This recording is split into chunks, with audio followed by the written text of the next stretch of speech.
വിശുദ്ധ വേദഗ്രന്ഥത്തിൽ നിന്ന് पवित्र बाइबल से ഒരു വേദഭാഗം വായിക്കുവാൻ താല്പര്യപ്പെടുന്നു. एक वचन पढ़ना चाहता हूँ. മത്തായി എഴുതിയ സുവിശേഷം मत्ती रचित सुसमाचार 16-ാം അധ്യായം 16वां अध्याय അതിന്റെ 18-ാം വാക്യം. उसके 18वां पद. നീ പത്രോസാകുന്നു, ഈ പാറമേൽ ഞാൻ എന്റെ സഭയെ പണിയും, പാതാള ഗോപുരങ്ങൾ ജയിക്കയില്ല. और मैं भी तुझसे कहता हूँ कि तू पतरस है, और मैं इस पत्थर पर अपनी कलीसिया बनाऊंगा, और अधोलोक के फाटक उस पर प्रबल न होंगे. നീ പത്രോസാകുന്നു, ഈ പാറമേൽ ഞാൻ എന്റെ സഭയെ പണിയും, പാതാള ഗോപുരങ്ങൾ അഥവാ പാതാള ശക്തികൾ ഈ പണിയെ ജയിക്കുകയില്ല. तू पतरस है, इस पत्थर में मैं अपना कलीसिया की स्थापना करूंगा, अधोलोक के फाटक अर्थात अधोलोक के सामर्थ कभी भी उसके ऊपर प्रबल नहीं होंगे. നമ്മുടെ വാഴ്ത്തപ്പെട്ട കർത്താവായ യേശുക്രിസ്തു പ്രസ്താവിച്ചതായ ഒരു വേദവചനമാണ് നാം ഇവിടെ വായിച്ചത്. यहाँ जो वचन हमने पढ़ा है ये हमारे प्रभु यीशु मसीह ने कहा है. ഇന്ന് മുതൽക്കാലം ഞാൻ നിങ്ങളോട് സംസാരിക്കാൻ താല്പര്യപ്പെടുന്ന വിഷയം, आज के दिन में आपके साथ बातचीत करने के लिए चाहता हूँ, यही विषय है സഭയും ശുശ്രൂഷകന്മാരും എന്നുള്ളതായ ഭാഗമാണ്. कलीसिया और उसके सेवक. നമ്മുടെ കർത്താവായ യേശുക്രിസ്തുവിന്റെ പരസ്യ ശുശ്രൂഷയുടെ കാലത്ത് हमारे प्रभु यीशु मसीह के सेवकाई के दौरान ഫിലിപ്പിന്റെ കൈസരിയിൽ എന്ന് എത്തിയ ശേഷം जब वो फिलिप के कैसरिया में पहुंचा, അതിന്റെ 13-ാം വാക്യത്തിൽ അങ്ങനെയാണ് നമ്മൾ വായിക്കുന്നത്. 16-ന്റെ 13 हम 16 अध्याय के 13वां पद में ऐसा पढ़ते हैं. യേശു ഫിലിപ്പിന്റെ കൈസരിയുടെ പ്രദേശത്ത് എത്തിയ ശേഷം തന്റെ ശിഷ്യന്മാരോട് यीशु कैसरिया फिलिप के प्रदेश में आया और अपने चेलों से पूछने लगा, ജനങ്ങൾ മനുഷ്യപുത്രനെ ആരെന്ന് പറയുന്നു? लोग मनुष्य के पुत्र को क्या कहते हैं? യേശു തന്റെ ശിഷ്യവൃന്ദത്തോട് ചോദിക്കുകയാണ്, यीशु मसीह ने अपने शिष्यों से पूछा, എന്നെ കുറിച്ച് ജനങ്ങളുടെ അഭിപ്രായം എന്താണ്? मेरे बारे में लोगों का अभिप्राय क्या है? എന്നെ കുറിച്ച് ജനങ്ങൾ എന്താണ് പറയുന്നത്? मेरे विषय में लोग क्या कहते हैं? ശിഷ്യന്മാരിൽ ചിലർ പറഞ്ഞു, शिष्यों में से कुछ लोगों ने कहा, നീ യോഹന്നാനാണെന്ന് ചിലർ പറയുന്നുണ്ട്. कुछ लोग कहते हैं कि तुम यूहन्ना है, ചിലർ പറയുന്നു നീ യിരെമ്യാ പ്രവാചകനാണെന്ന് പറയുന്നുണ്ട്. और कुछ लोग कहते हैं कि तुम यिर्मयाह नबी है, ചിലർ പറയുന്നു നീ യെശയ്യാ പ്രവാചകനാണെന്ന് പറയുന്നുണ്ട്. और कुछ लोग कहते हैं कि तुम यशायाह नबी है, അല്ലെങ്കിൽ ഏതോ ഒരു പ്രവാചകനാണെന്ന് പലരും പറയുന്നുണ്ട്. और कुछ लोग कहते हैं कि कोई भी एक भविष्यद्वक्ता है. ശിഷ്യന്മാർ ഇപ്രകാരം പറഞ്ഞു കഴിഞ്ഞപ്പോൾ जब शिष्यों ने इसी प्रकार कर चुका, യേശു ശിഷ്യന്മാരോട് ചോദിച്ചു, यीशु अपने शिष्यों से पूछा, അട്ടെ ലോകർ പലരും എന്നെ കുറിച്ച് പലതും പറയുന്നു, നിങ്ങൾ എന്നെ കുറിച്ച് എന്ത് പറയുന്നു?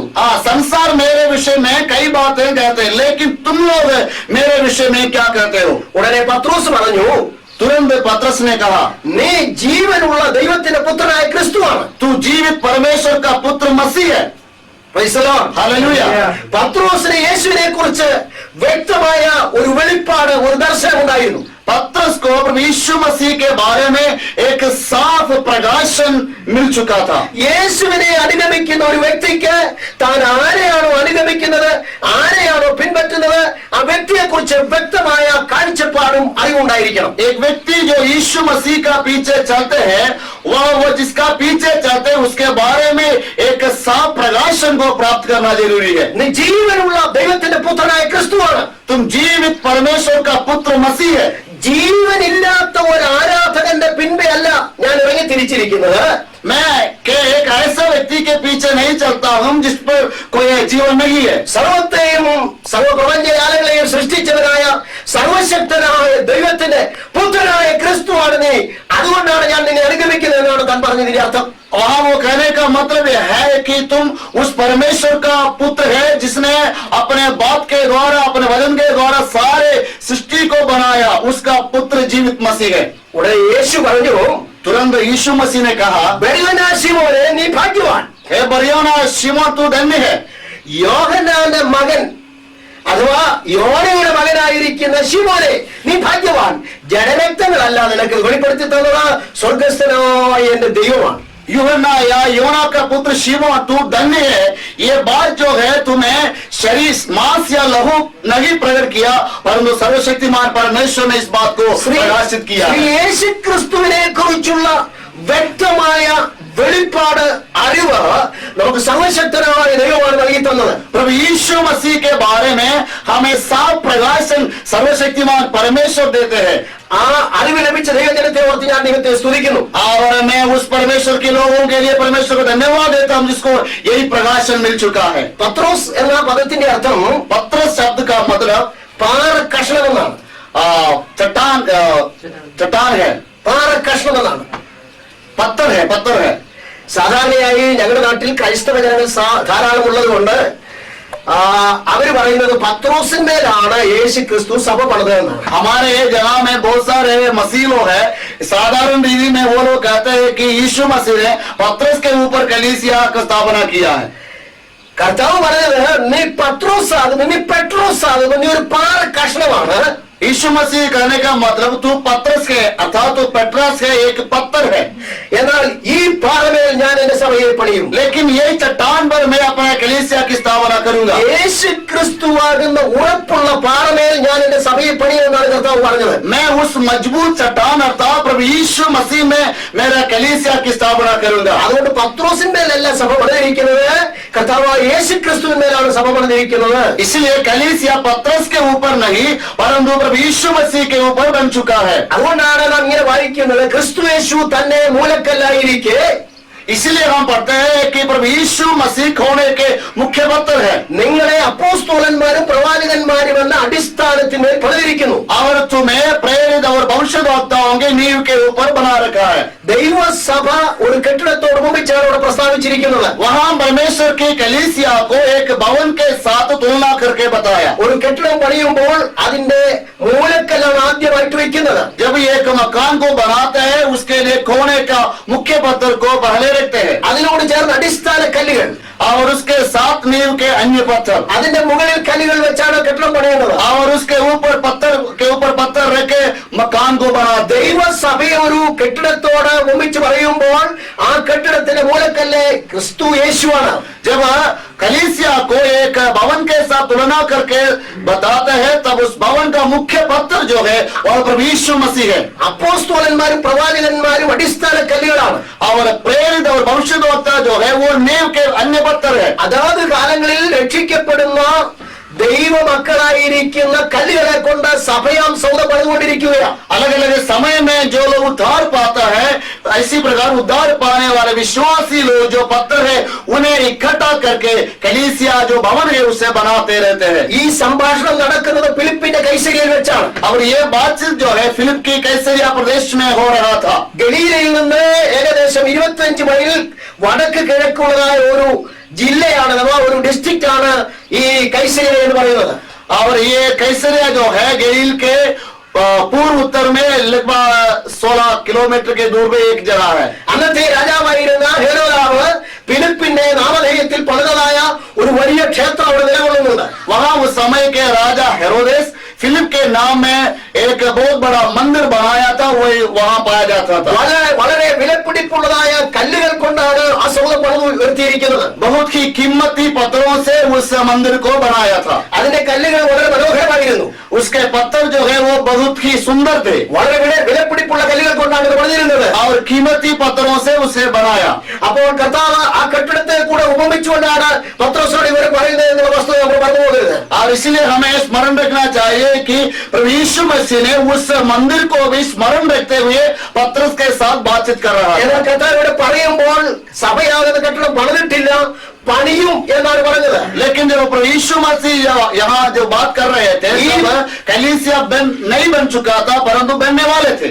ഈ പാറമേൽ ഞാൻ എന്റെ സഭയെ പണിയും എന്ന് പറഞ്ഞപ്പോൾ പണിതിട്ടില്ല, ഭാവിയിൽ നടക്കുവാൻ പോകുന്ന കാര്യത്തെ കുറിച്ചാണ് പറഞ്ഞത്. और मैं इस चट्टान पर मेरे कलीसिया स्थापना करूंगा इसी प्रकार जब कहा भविष्य में होने वाले एक बात के बारे में कहा था.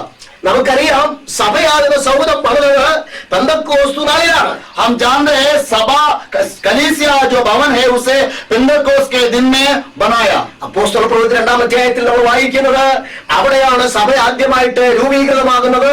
प्रेरितों के काम दूसरे अध्याय में हम पढ़ते हैं कि वही कलीसिया की स्थापना हुई है. 120 പേർ അടങ്ങുന്ന ഒരു സംഘം പരിശുദ്ധാത്മാവിന്റെ പകർച്ചയ്ക്ക് വേണ്ടി പ്രാർത്ഥിച്ചുകൊണ്ടിരുന്നു. 120 लोगों का एक झुंड पवित्र आत्मा की अभिषेक के लिए प्रार्थना करते रहा। സ്വർഗ്ഗത്തിൽ നിന്ന് പരിശുദ്ധാത്മാവ് വലിയ ശക്തിയോടെ അവരുടെ മേൽ വന്നു എന്ന് നമ്മൾ വായിക്കുന്നു. और हम पढ़ते हैं, स्वर्ग से पवित्र आत्मा बड़े सामर्थ के साथ उनके ऊपर उतरा। അവിടെ നമ്മൾ വായിക്കുന്നത് 120 പേര് അടങ്ങുന്ന ഒരു സംഘം, ഒരു സൊസൈറ്റി കൂടിയിരുന്നാണ് വായിക്കുന്നത്. और वहां हम देखते हैं कि 120 लोगों का एक झुंड वहां इकट्ठे थे। എന്നാൽ അതിന്റെ 47-ാം വാക്യത്തിലേക്ക് നമ്മൾ വരുമ്പോൾ കർത്താവ് രക്ഷിക്കപ്പെടുന്നവരെ ദിനം പ്രതി സഭയോട് ചേർത്തുകൊണ്ടിരുന്നു വായിക്കുന്നു. लेकिन उसके 47वां पद में हम पढ़ते हैं, प्रभु यीशु मसीह ने जो लोग उद्धार प्राप्त करते थे उन्हें प्रतिदिन कलीसिया के साथ जुड़ा देते थे। പെന്തക്കോസ്ത് നാളിൽ പരിശുദ്ധാത്മ പകർച്ച ഉണ്ടായപ്പോൾ पेंतकोस्त के दिन में जो पवित्र आत्मा उतरा, ഉയരത്തിൽ നിന്ന് പരിശുദ്ധാത്മാവ് അവരുടെ ശക്തിയായി വന്ന് അവർ അന്യഭാഷകളിൽ സംസാരിക്കുകയും ദൈവത്തെ മഹത്വപ്പെടുത്തുകയും ചെയ്തുകൊണ്ടിരിക്കുമ്പോൾ जब वे पवित्र आत्मा से भरपूर होकर, सामर्थ से भरपूर होकर अन्य भाषा बोलते रहते थे, ലോകത്തിന്റെ വിവിധ ഭാഗങ്ങളിൽ നിന്ന് യഹൂദന്റെ പെസഹാ പെരുന്നാളിന് വേണ്ടി വന്നുകൂടിയിരിക്കുന്ന ധാരാളം ആളുകൾ അവിടെ ഉണ്ടായിരുന്നു. संसार के अलग अलग जगह से यहूदियों का पसह का पर्व को मनाने के लिए बहुत सारे लोग वहां इकट्ठे हुए थे। യഹൂദന്റെ 7 പെരുന്നാളുകളിൽ ഏറ്റവും ശ്രേഷ്ഠനേറിയ ഒരു പെരുന്നാളാണ് പെന്തക്കോസ്ത് പെരുന്നാൾ. यहूदियों का 7 त्योहारों में सबसे महत्वपूर्ण त्योहार है पेंतकोस्त का त्योहार। ആ പെരുന്നാളിന് വേണ്ടി ദേശത്തിന്റെ വിവിധ ഭാഗങ്ങളിൽ നിന്നും ആളുകൾ യെരൂശലേമിൽ കൂടുമായിരുന്നു. इस त्योहार के लिए अलग अलग जगह से लोग यरूशलेम में इकट्ठे होते थे। ദേവാലയത്തിൽ പെന്തക്കോസ്ത് പെരുന്നാൾ നടക്കുമ്പോൾ അതിനേക്കാൾ ഉപരിയായി വലിയൊരു സന്തോഷം സെഹിയോൻ മാളികമുറിയിൽ നടക്കുകയാണ്. जब वहाँ मंदिर में पेंतकोस्त का त्योहार हो रहा था, उससे बढ़कर एक आनंद का पेंतकोस्त का त्योहार सिहियोन के ऊपरली कोठरी में हो रहा था। അവരെല്ലാവരും അന്യഭാഷയിൽ സംസാരിക്കുകയും ദൈവത്തെ മഹത്വപ്പെടുത്തുകയും ചെയ്യുകയാണ്. वे सारे अन्य भाषा बोलने लगा और परमेश्वर का महिमा करने लगा। ഈ ആരാധനയുടെ ശബ്ദമുഖരിതമായ ശബ്ദം കേട്ടപ്പോൾ ദേവാലയത്തിൽ കൂടി വന്ന ആളുകൾ അവിടെ കൂടി വന്നു. जब इस आराधना की आवाज को सुना, जितने लोग मंदिर में थे वे सारे ये वहां इकट्ठे हुए। കൂടി വന്നതായ ആളുകൾ പ്രകാരം പറഞ്ഞു, और जो लोग इकट्ठे हुए वो इसी प्रकार कहा, ഇവരെല്ലാവരും നമ്മുടേതായ ഭാഷയിൽ സംസാരിക്കുന്നു. ഇവരൊക്കെയും പല സ്ഥലങ്ങളിൽ വന്നവരാണ്. പല സ്ഥലങ്ങളിൽ വന്നതായ ആളുകൾ, വിവിധ സ്ഥലങ്ങളിൽ വന്ന ആളുകൾ അവരുടേതായ ഭാഷയിൽ ഇവർ സംസാരിക്കുകയാണ്. और ये लोग सारे सुना कि ये लोग जो अलग अलग जगह से आए थे, ये सुना ये 120 लोग जो है उनके भाषाओं में बोल रहे थे। കൂടിയിരിക്കുന്ന ആളുകൾ ഗലീല ഭാഷ മാത്രം സംസാരിക്കുവാൻ അറിവുള്ളവരാണ്. और ये जो लोग यहाँ इकट्ठे थे ये केवल गलीली भाषा जानने वाले थे। 18 വിധ ഭാഷക്കാരായ ആളുകളാണ് അവിടെ കൂടി വന്നിരിക്കുന്നത്. वहाँ 18 भाषा बोलने वाले लोग वहाँ इकट्ठे थे।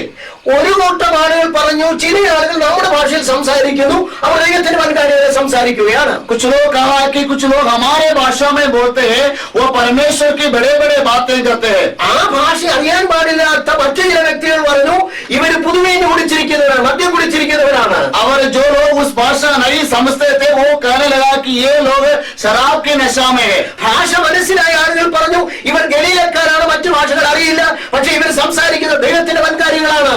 जिन लोगों को भाषा समझ में आते हैं वो कहने लगा कि ये लोग गलील के हैं, लेकिन ये जो हमारा भाषा में बोलते हैं वो परमेश्वर की बड़े बड़े कार्यों को कहते हैं। അവിടെ വന്നുകൂടി ആളുകൾ ചോദിച്ചു, സഹോദരന്മാരെ, ഞങ്ങൾ രക്ഷ പ്രാപിപ്പാൻ എന്ത് ചെയ്യണം? ഞങ്ങൾ ഈ നിങ്ങൾക്കുണ്ടായതായ ഈ അനുഭവം പ്രാപിപ്പാൻ എന്ത് ചെയ്യണം?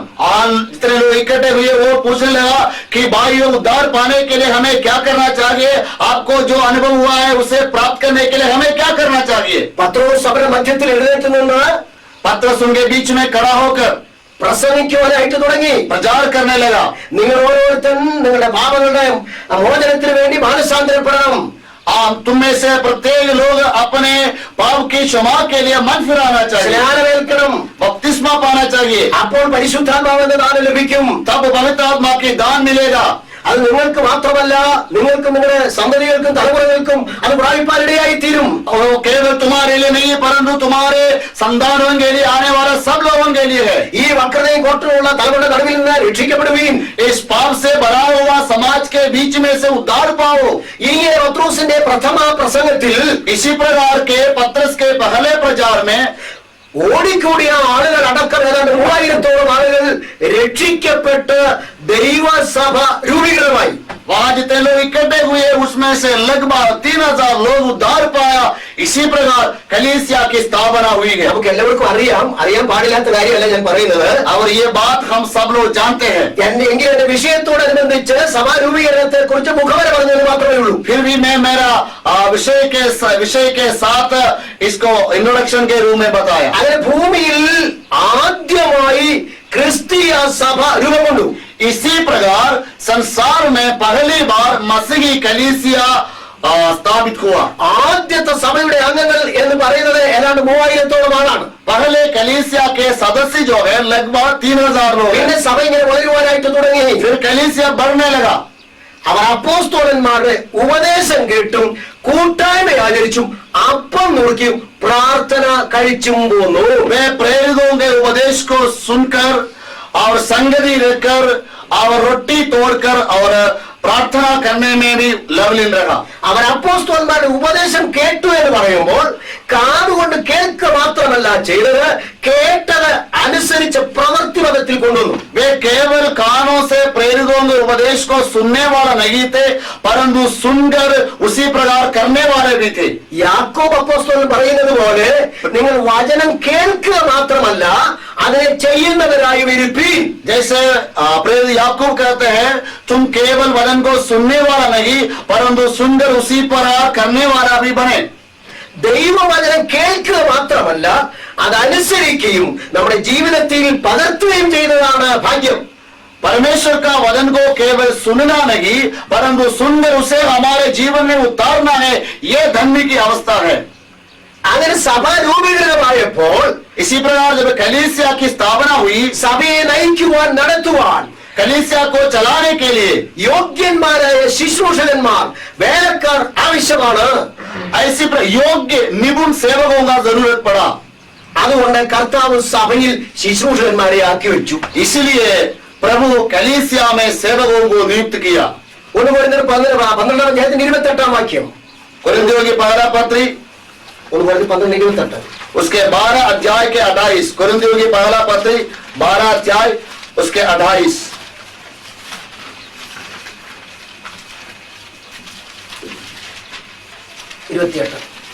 ദൈവസഭയിൽ ഒന്നാമത് അപ്പോസ്തലന്മാർ, രണ്ടാമത് പ്രവാചകന്മാർ, മൂന്നാമത് ഉപദേഷ്ടാക്കന്മാർ, ഇങ്ങനെ ഓരോരുത്തരെ നിയമിക്കുകയും പിന്നെ വീര്യപ്രവൃത്തികൾ, രോഗശാന്തികളുടെ വരം, സഹായം ചെയ്യുന്ന വരം, പരിപാലന വരം, വിവിധ ഭാഷാവരം എന്നിവ നൽകുകയും ചെയ്തു. और परमेश्वर ने कलीसिया में अलग अलग व्यक्ति नियुक्त किए हैं। प्रथम प्रेरित, दूसरे भविष्यद्वक्ता, तीसरे शिक्षक, फिर सामर्थ के काम करने वाले, फिर चंदा करने वाले और उपकार करने वाले और प्रबंध करने वाले और नाना प्रकार की भाषा बोलने वाले। ഞാൻ എന്റെ സഭയെ പണിയും എന്ന് കർത്താവ് പറഞ്ഞപ്പോൾ സഭ വ്യക്തികളുടേതല്ല, സഭ കർത്താവിൻ്റെതാണ്. जब प्रभु यीशु मसीह ने कहा मैं अपना कलीसिया की स्थापना करूंगा, तब कलीसिया व्यक्तिगत रूप में नहीं है, किसी व्यक्ति का नहीं परंतु प्रभु का है। പല ലീഡർഷിപ്പിന്റെ പേരിൽ ഇവിടെ നാം സഭയെ അറിയുന്നെങ്കിലും യേശുക്രിസ്തുവിന്റെ ചോരയാൽ വീണ്ടെടുക്കപ്പെട്ട ദൈവ മക്കൾ എന്ന് പറയുന്ന സഭ ക്രിസ്തുവിന്റെ വകയാണ്. यहाँ लोगों को अगुवाई करने के कारण हम कलीसिया को अलग अलग नाम में जाने जाते हैं, लेकिन जो लोग प्रभु यीशु मसीह के लहू से छुटकारा पाया है उनका कलीसिया प्रभु का ही है। ആര് ലീഡർഷിപ്പ് വഹിക്കുന്നു എന്നുള്ളതല്ല, कौन अगुवाई करता है ये नहीं, രക്ഷിക്കപ്പെട്ട ഓരോ വ്യക്തിയും കർത്താവിന്റെ വകയാണ്. जितने लोग उद्धार पाया है उनमें से प्रत्येक व्यक्ति प्रभु का है। ഇവിടെ ഇരിക്കുന്ന നാം എല്ലാവരും കർത്താവിന്റെ സഭയുടെ അംഗങ്ങളാണ്. यहाँ हम जितने लोग हैं हमसे प्रत्येक लोग प्रभु के कलीसिया के सदस्य हैं। നാം എല്ലാം കർത്താവിന്റെ വകയാണ്. हम प्रभु के हैं। അക്ഷരീകമായ ഒരു മാതാപിതാവിൽ നിന്ന് നാം ഈ ലോകത്തിൽ ജനിച്ചുവെങ്കിലും शाब्दिक रूप में हम एक माता पिता के द्वारा जन्म लिया, ദൈവവചനത്താൽ വീണ്ടും ജനനം പ്രാപിച്ചപ്പോൾ നാം സ്വർഗീയ യേശുക്രിസ്തുവിന്റെ മക്കളാണ്. लेकिन परमेश्वर के वचन के द्वारा जब हमने नया जन्म प्राप्त किया है तब हम परमेश्वर का कलीसिया के सदस्य बन चुके हैं। സഭ കർത്താവിന്റെ വകയാകിയാൽ സഭയിൽ ശുശ്രൂഷകന്മാരെ വേലക്കാരെ ആക്കി വെക്കുന്ന കർത്താവാണ്. कलीसिया प्रभु का है, इसलिए कलीसिया में सेवकों को नियुक्त करने वाला भी प्रभु ही है। ഒരുപക്ഷെ ബിലീവേഴ്സ് ചർച്ചിന്റെ ബിഷപ്പായിരിക്കുന്ന KP യോഹന്നാൻ സാറാണ് നിങ്ങളെ ഇവിടെ നിയമിച്ചതെങ്കിലും അതിന്റെ പിന്നിൽ സർവശക്തനായ ദൈവത്തിന്റെ നിയമനമുണ്ട്. शायद बिलीवर्स चर्च का अध्यक्ष डॉक्टर KP योहन्नान साहब ने आपको यहाँ नियुक्त किया, लेकिन उसके पीछे भी प्रभु यीशु मसीह का हाथ है. ദൈവവചനപ്രകാരം ഈ ലോകത്തിൽ ജീവിക്കുന്ന ഏതൊരു സഭയുടെയും ഉത്തരവാദിത്വം കർത്താവിനാണുള്ളത്. परमेश्वर के इच्छा के अनुसार जीने वाला, बढ़ने वाला प्रत्येक कलीसिया के जिम्मेदारी प्रभु के पास है. അപ്പൊ സഭയിൽ ശുശ്രൂഷകന്മാരെ നിയമിക്കുന്ന കർത്താവാണ്. इसलिए कलीसिया में सेवकों को नियुक्त करने वाला प्रभु यीशु मसीह है. അവനാണ് നമ്മെ വിളിച്ചത്, നമ്മെ തിരഞ്ഞെടുത്തത്. उसने हमें बुलाया और हमें चुन लिया. അന്ധകാരത്തിൽ നിന്ന് അത്ഭുത പ്രകാശത്തിലേക്ക് നമ്മെ വിളിച്ചവന്റെ സൽഗുണങ്ങളെ ഘോഷിപ്പാൻ തക്കവണ്ണം നമ്മെ അവൻ തിരഞ്ഞെടുത്ത രാജാക്കന്മാരും പുരോഹിതന്മാരുമാക്കിയിരിക്കുകയാണ്. अंधकार से हमें बुलाए हुए कि अद्भुत कार्यों को प्रकट करने के लिए उसने हमें राजा और याजकों के रूप में बुलाकर नियुक्त किया है. നാം നമ്മുടെ മാതാവിന്റെ ഉദരത്തിൽ ജനിക്കുന്നതിന് മുമ്പ് കർത്താവ് നമ്മെ തിരഞ്ഞെടുത്തു. जब हम हमारा माँ के पेट के अंदर पैदा होने से पहले प्रभु ने हमें चुना है. ഒരു പക്ഷേ നമ്മുടെ ചെറിയ മസ്തിഷ്കം കൊണ്ട് നമുക്ക് ചിന്തിക്കുവാൻ കഴിയില്ലെങ്കിലും ദൈവം വളരെ വ്യക്തമായി പറയുന്നു, കർത്താവ് ലോക സ്ഥാപനത്തിന് മുമ്പേ നമ്മെ തിരഞ്ഞെടുത്തു. शायद हमारे छोटा सा दिमाग के द्वारा इसे समझना मुश्किल है, लेकिन परमेश्वर का वचन कहते हैं कि संसार के नींव को डालने से पहले उसने हमें चुना है. സമയബോധിതമായിട്ട് 2003-ലോ 2004-ലോ 5-ലോ 6-ലോ നാം രക്ഷിക്കപ്പെടുവാനായിട്ട് തീരുമാനിച്ചതല്ല. ദൈവം ലോക സ്ഥാപനത്തിന് മുൻപേ നമ്മെ തന്റെ തിരുഹൃദയത്തിൽ കണ്ടിരുന്നു. हम 2003, 2004, 2005 में उद्धार पाने के लिए नहीं, परंतु संसार के नींव को डालने से पहले हमारे बारे में उसके मन में इच्छा था, उसने हमें चुन लिया था. എഫെസ്യ ലേഖനം 1-4 വാക്യത്തിൽ നാം ഇങ്ങനെ വായിക്കുന്നു, एफेसियों की पत्र 4 के पहला पद में हम इसी प्रकार पढ़ते हैं, നാം തന്റെ സന്നിധിയിൽ വിശുദ്ധരും നിഷ്കളങ്കരുമായി തീരേണ്ടതിന് ലോക സ്ഥാപനത്തിന് മുമ്പേ നമ്മെ അവനിൽ തിരഞ്ഞെടുത്തു. 4:1 एफेसियों की पत्री पहला अध्याय के 4, उसी ने अपने आप को हमारे पापों के लिए दे दिया ताकि हमारे परमेश्वर और पिता की इच्छा के अनुसार हमें इस वर्तमान बुरे संसार से छुड़ाए. ലോക സ്ഥാപനത്തിന് മുമ്പേ അവൻ നമ്മെ തിരഞ്ഞെടുത്തു. संसार के नींव को डालने से पहले उसने हमें चुन लिया.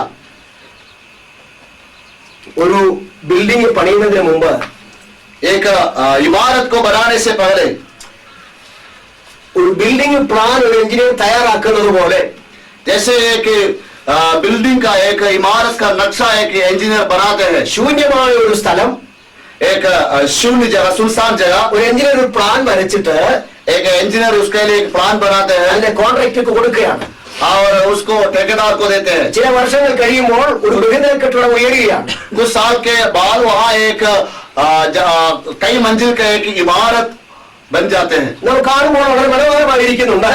जब हम देखते हैं बहुत सुंदर लगते हैं, എന്നാൽ നാം അത് കാണുന്നതിന് മുമ്പ് തന്നെ लेकिन जब हम इसको देखने से पहले ആ പ്ലാൻ വരച്ച എഞ്ചിന്റെ ഹൃദയത്തിൽ അതിന്റെ പിക്ചറിലായിരുന്നു. जिस इंजीनियर ने उस प्लान को बनाया था उसके मन में इसका तस्वीर था. ഇതുപോലെ നാം ജനിക്കുന്നതിന് മുമ്പ് നമ്മെ കർത്താവ് കണ്ടിരുന്നു. इसी रीति में हम जन्म लेने से पहले प्रभु ने हमें जाना. ഫിലിപ്പ് സാർ ജനിക്കുന്നതിന് മുമ്പ് തന്നെ ഹിമാചൽ പ്രദേശത്ത് വന്ന് പ്രവർത്തിക്കുന്ന കാര്യം കർത്താവിന്റെ പദ്ധതിയിൽ ഉണ്ടായിരുന്നതാണ്. फिलिप साहब जन्म लेने से पहले उसका हिमाचल में आकर करने वाला सेवकाई के बारे में परमेश्वर के मन में था. ഇവിടെ ഒരു ബൈബിൾ സ്കൂൾ തുടങ്ങുന്നതിന് മുമ്പ് കർത്താവിന്റെ പ്ലാനിൽ ഉണ്ടായിരുന്ന പദ്ധതിയാണിത്. यहाँ एक बाइबल स्कूल शुरू करने से पहले ये परमेश्वर की योजना में था. Praise the Lord. हालेलुया. അപ്പോൾ സഭയിൽ ശുശ്രൂഷകന്മാരെ ആക്കി വയ്ക്കുന്നത് സർവശക്തനായ ദൈവമാണ്. इसलिए कलीसिया में सेवकों को नियुक्त करने वाला प्रभु यीशु मसीह है. എഫെസ്യർ 4:11 അതല്ലേ പറയുന്നുണ്ട്. एफेसियों की पत्री 4 के 11 पद में भी इसी प्रकार कहते हैं, ദൈവമാണ് സഭയിൽ ശുശ്രൂഷകന്മാരെ ആക്കുന്നത്. परमेश्वर कलीसिया में सेवकों को नियुक्त करते हैं. എന്റെ പ്രസംഗം നിങ്ങൾക്ക് എങ്ങനെ ഉൾക്കൊള്ളാൻ കഴിയുന്നത് എനിക്കറിയില്ല. मुझे ये मालूम नहीं कि आप लोग मेरे प्रचार को किसी प्रकार लेते हैं। ഞാനൊരു ബൈബിൾ സ്കൂൾ സ്റ്റുഡൻസും അധ്യാപകരും എന്നുള്ള നിലയിലാണ് ഈ വിധത്തിൽ കൊണ്ടുപോകുന്നത്. आप एक बाइबल स्कूल के स्टूडेंट्स और अध्यापक यहाँ है, इसके कारण मैं इसी प्रकार प्रचार करता हूँ। ഞാനൊരു ഉണർവ് പ്രാസംഗികനല്ല, मैं एक ऐसे जो कन्वेंशन या कोई जागृति वाला प्रचार करने वाला नहीं, ടീച്ചിങ് മെത്തേഡിൽ ഇങ്ങനെ പോകുന്നത് മാത്രമേ ഉള്ളൂ. मैं सिखाने और शिक्षा देने वाला रीति में मैं आगे बढ़ रहा हूँ। അപ്പൊ സഭയിൽ ശുശ്രൂഷന്മാരെ ആക്കി വെക്കുന്ന ദൈവമാണ്. सो कलीसिया में सेवकों को नियुक्त करने वाला परमेश्वर है। നിങ്ങളെ ഓരോരുത്തരും ഈ പ്രദേശത്തെ കർത്താവ് എഴുന്നേൽപ്പിച്ചിരിക്കുന്ന ദൈവത്തിന്റെ വലിയ മാനാണ്. आप में प्रत्येक व्यक्तियों को परमेश्वर ने इस जगह में खड़ा किया, ये परमेश्वर के महान योजना है। ദൈവമാണ് നിങ്ങൾക്ക് ഈ പോസ്റ്റിംഗ് തന്നത്. परमेश्वर ने आपको ये जगह दिया है, ये काम करने के लिए दिया है। നിയമനം ദൈവ ഉദ്യോഗത്തിലാക്കി വെച്ചിരിക്കുകയാണ്. परमेश्वर ने आपको इस कार्य में नियुक्त किया था। കൊലോസ്യ ലേഖനം 1-ാം അധ്യായത്തിന്റെ 25-ാം വാക്യത്തിൽ പൗലോസ് പറയുന്നു, കൊലോസ്യോं की पत्री पहला अध्याय के 15 पद में पौलुस कहते हैं, നിങ്ങൾക്ക് വേണ്ടി ദൈവം എനിക്ക് തന്ന ഉദ്യോഗം. तुम्हारे लिए परमेश्वर ने मुझे दिया हुआ नौकरी। അപ്പൊ പൗലോസിന്റെ ഭാഷയിൽ പൗലോസ് ഒരു ശുശ്രൂഷകനായിരിക്കുന്നത് ദൈവം അദ്ദേഹത്തെ ഉദ്യോഗസ്ഥനായിട്ട് നിയമിച്ചിരിക്കുക. पौलुस की भाषा में पौलुस कलीसिया की एक सेवक बना है, लेकिन परमेश्वर की ओर से परमेश्वर ने उसे एक नौकर के रूप में ठहराया है। ഹിമാചൽ പ്രദേശിലെ ഗവൺമെന്റ് ഇവിടെ ഒരു ഗവൺമെന്റ് സർവീസിൽ ഒരു ഉദ്യോഗസ്ഥനെ പോസ്റ്റ് ചെയ്യുന്നത് പോലെ സർവശക്തനായ ദൈവം തന്റെ സഭയുടെ പണിക്ക് വേണ്ടി അപ്പോസ്തലനായ പൗലോസിനെ ഉദ്യോഗം കൊടുത്ത് നിയമിച്ചു എന്നാണ് പറയുന്നത്. जैसे यहाँ हिमाचल प्रदेश के सरकार अपने सरकारी कामों के लिए लोगों को नियुक्त करते हैं, इसी प्रकार पौलुस कहते हैं कि परमेश्वर ने मुझे अपने सेवकाई के लिए, अपने कार्यों के लिए एक कर्मचारी के समान नियुक्त किया है।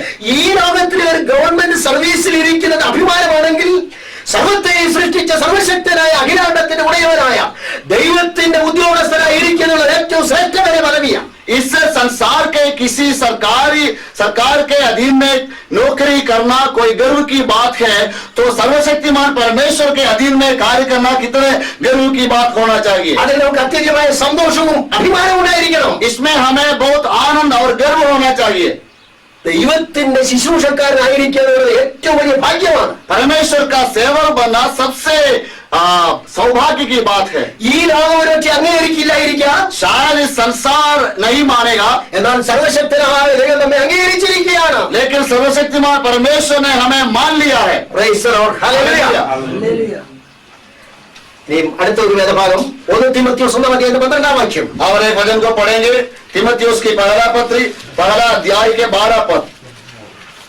ഈ ശുശ്രൂഷ ദൈവം നമുക്ക് തന്നത്, നമ്മെ നിയമിച്ചത് വിശ്വസ്തരായിട്ടല്ല, നമ്മെ വിശ്വസ്തരെന്ന് എണ്ണി ഈ ശുശ്രൂഷ നമുക്ക് നൽകിയതാണ്. परमेश्वर ने हमें ये सेवकाई इसलिए नहीं सौंप दिया कि हम ईमानदार थे, परंतु हमें ईमानदार समझकर, विश्वास योग्य समझकर परमेश्वर ने हमें ये सेवकाई दिया है। നമ്മൾ വിശ്വസ്തരായി തീർന്നത് കൊണ്ട് ഈ ഉദ്യോഗം നമുക്ക് തന്നതല്ല, വിശ്വസ്തരായിരിക്കും എന്ന് ദൈവം കണക്കിലെടുത്തുകൊണ്ട് നമുക്ക് ഫലമേൽപ്പിച്ചതാണ്. हम विश्वास योग्य बनने के कारण परमेश्वर ने हमें ये सेवकाई नहीं दिया, परंतु हमें विश्वास योग्य समझकर कि हम विश्वास योग्य रहेंगे, इसी प्रकार समझकर परमेश्वर ने हमें ये सेवकाई दिया है। ബൈബിൾ സ്കൂളിലേക്ക് ഒരുപക്ഷെ നമുക്ക് ചെറിയ ഇന്റർവ്യൂ നടത്തിയിട്ടുണ്ടായിരിക്കാം, എന്നാൽ കർത്താവ് നമ്മെ ശുശ്രൂഷയ്ക്കാക്കിയപ്പോൾ ഒരു ഇന്റർവ്യൂ നടത്തിയില്ല. शायद बाइबल स्कूल में एडमिशन के पहले एक इंटरव्यू लिए होंगे, लेकिन प्रभु ने हमें सेवकाई में रखने के पहले कोई भी इंटरव्यू नहीं लिया।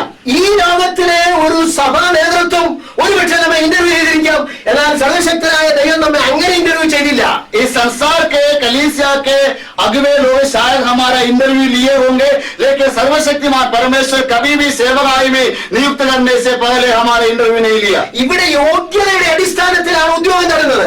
यहाँ योग्यता के आधार पर नौकरी देते हैं, എന്നാൽ ദൈവം യാതൊരു യോഗ്യതയും പരിഗണിച്ചല്ല എടുത്തത്. लेकिन परमेश्वर ने कोई भी योग्यता देकर नहीं ഈ വിശുദ്ധ വേദഗ്രന്ഥം എടുക്കുവാൻ എനിക്ക് യാതൊരു യോഗ്യതയുമില്ല. इस पवित्र परमेश्वर का वचन को लेने के लिए मेरे अंदर कोई खूबी अयोग्यता नहीं है। ഞാൻ സാധാരണ പറയും, ഞാൻ ഉയരത്തിൽ കുറഞ്ഞവനാ.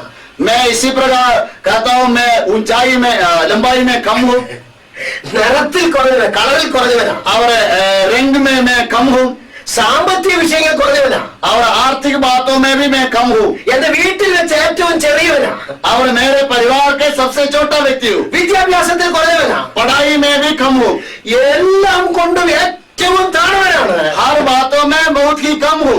എന്നാൽ ദൈവം എന്നെ ഈ ശുശ്രൂഷ ഫലമേൽപ്പിച്ചോർത്ത് ഞാൻ ദൈവത്തെ സ്തുതിക്കുന്നു. लेकिन प्रभु ने मुझे ये सेवकाई दिया, इसके लिए मैं परमेश्वर को धन्यवाद देता हूँ. ഞാനൊരു ശുശ്രൂഷകനായതുകൊണ്ടാണ് ഇവിടെ വരുവാൻ കാരണമായി തീർന്നത്. मैं एक सेवक बना, इसलिए यहाँ ഈ आने का कारण बना. സുവിശേഷം ഏന്തിയതുകൊണ്ടാണ് ഹിമാചലിൽ എനിക്ക് ഒരുപാടിടയായി തീർന്നത്. ये सुसमाचार को लेने के कारण हिमाचल में आने को मुझे मौका ഈ मिला. സുവിശേഷം എടുത്തുകൊണ്ട് ചില വർഷങ്ങൾക്ക് മുമ്പ് ഡൽഹി വരെ വരുവാൻ എനിക്കിടയായി. ये सुसमाचार के कारण कुछ सालों के पहले दिल्ली तक आने के लिए मुझे मौका मिला. നമ്മുടെ വിദ്യാഭ്യാസത്തിന്റെ മാനദണ്ഡം കൊണ്ടല്ല കർത്താവ് നമ്മെ ഈ ശുശ്രൂഷയ്ക്കാക്കിയത്, വിശ്വസ്തരായി എണ്ണി ദൈവം.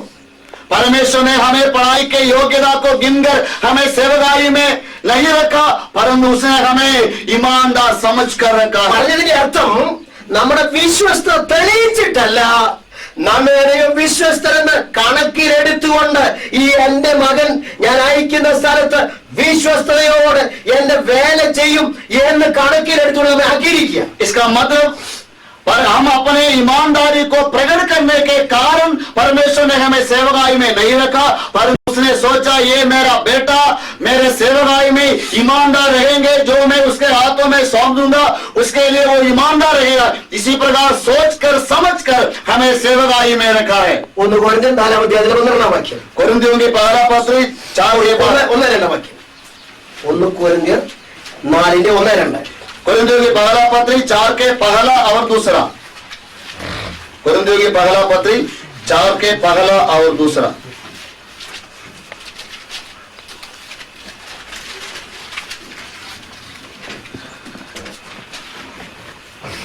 ഞങ്ങൾ ക്രിസ്തുവിന്റെ ശുശ്രൂഷക്കാരും ദൈവമർമ്മങ്ങളുടെ ഗ്രഹവചാരന്മാരും എന്നിങ്ങനെ ഓരോരുത്തൻ എണ്ണിക്കൊള്ളട്ടെ. मनुष्य में मसीह के सेवक और परमेश्वर के भेदों के भंडारी समझे. ഗ്രഹവിചാരകന്മാരിൽ അന്വേഷിക്കുന്നതോ അവർ വിശ്വസ്തരായിരിക്കണം. फिर यहाँ भंडारी में यह बात देखी जाती है कि वह विश्वास योग्य हो. മലയാളത്തിൽ ഗ്രഹവിചാരകൻ എന്ന് പറയുന്നതിന്റെ അർത്ഥം मलयालम में ये जो भंडारी कहते हैं उसका मतलब ഒരു വലിയ ധനികനായ മനുഷ്യന്റെ വീട്ടിൽ വെള്ളി, പൊന്ന്, ധാരാളം വസ്തു, സമ്പത്തുകൾ, ധനം ഇവയൊക്കെയും ഉണ്ടായിരിക്കും. एक धनी व्यक्ति के घर में सोना चांदी ऐसे बहुमूल्य कई चीज होंगे. ഇതിന്റെ എല്ലാം സൂക്ഷിപ്പുകാരനായിട്ട് ഗ്രഹവിചാരകനായി വീട്ടുകാവൽക്കാരനായിട്ട് അതിന്റെ ഉത്തരവാദിത്വം ഏൽപ്പിച്ചിരിക്കുന്ന ഒരു വ്യക്തിക്ക് കൊടുത്തിരിക്കുന്ന പേരാണ് ഗൃഹവിചാരകൻ. वहाँ इस सारे वस्तुओं को संभालने के लिए, देखभाल करने के लिए, उस घर का सुरक्षा करने के लिए एक व्यक्ति को रख देते हैं, उसको भंडारी कहते हैं. ദൈവത്തിന്റെ ബഹുവിധമാകുന്ന ജ്ഞാനങ്ങളുടെയും മർമ്മങ്ങളുടെയും വിചാരകന്മാരായി, സൂക്ഷിപ്പുകാരായി, സംരക്ഷകരായി നമ്മെ ആക്കി വയ്ക്കിയിരിക്കുകയാണ്. परमेश्वर ने अपने अलग अलग प्रकार की बातों का, भेदों का भंडारी के रूप में और उसको संभालने वाला के रूप में, उसके रखवाले के रूप में परमेश्वर ने हमें समझा और हमें रखा है. നാം താണവരല്ല, കുറഞ്ഞവരല്ല, ഏറ്റവും ശ്രേഷ്ഠരാണ്. हम नीचे गिरे हुए नहीं है, कम लोग नहीं है, परंतु श्रेष्ठ लोग हैं. അപ്പൊ ദൈവിക മർമ്മങ്ങളുടെ ഗ്രഹവിചാരകന്മാരാക്കി വെച്ചിരിക്കുന്ന നമ്മെ കുറിച്ച് ഗ്രഹത്തിന്റെ ഉടമസ്ഥൻ വിചാരിക്കുന്നത്, ചിന്തിക്കുന്നത് നമ്മൾ വിശ്വസ്തരായിരിക്കണം. सो परमेश्वर के भेदों में भंडारी के रूप में हमें नियुक्त करने के बाद वह सोचते हैं, अर्थात उस भवन के मालिक सोचते हैं कि हम उस कार्य में विश्वास योग्य रहे.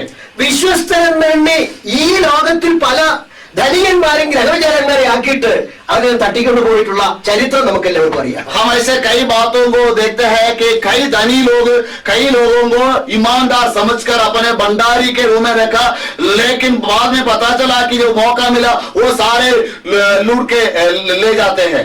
ബാങ്ക് ലോക്കർ കുത്തി തുറന്ന് ബാങ്ക് ഉദ്യോഗസ്ഥന്മാര് പണം അപഹരിച്ചുകൊണ്ട് പോകുന്ന ചരിത്രം നമുക്ക് എല്ലാവർക്കും അറിയാം. और हम देखते हैं कि लोगों का लॉकर को तोड़कर बैंक में नौकरी करने वाला लोग वहां से सारे धन को लूट लेते हैं. അതിന്റെ കാവൽക്കാരും സൂക്ഷിപ്പുകാരുമായിരിക്കുന്നത് അത് മോഷ്ടിച്ചുകൊണ്ട് പോകുന്നു. और उसको संभालने वाला अर्थात उसको रखवाला करने के लिए नियुक्त किए लोग उसे लूट लेते हैं. നാം അങ്ങനെയല്ല.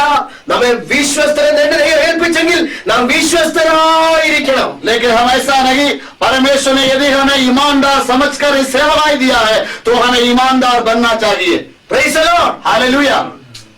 വിശ്വസ്തത ഭൂമിയിൽ നിന്ന് വളയ്ക്കുന്നു എന്നാ തിരുവനന്തപുരത്തിൽ വായിക്കുന്നത്. സങ്കീർത്തനത്തിൽ വായിക്കുന്നത് നീതി സ്വർഗത്തിൽ നോക്കുന്നു, വിശ്വസ്തത ഭൂമിയിൽ നിന്ന് വളയ്ക്കുന്നു.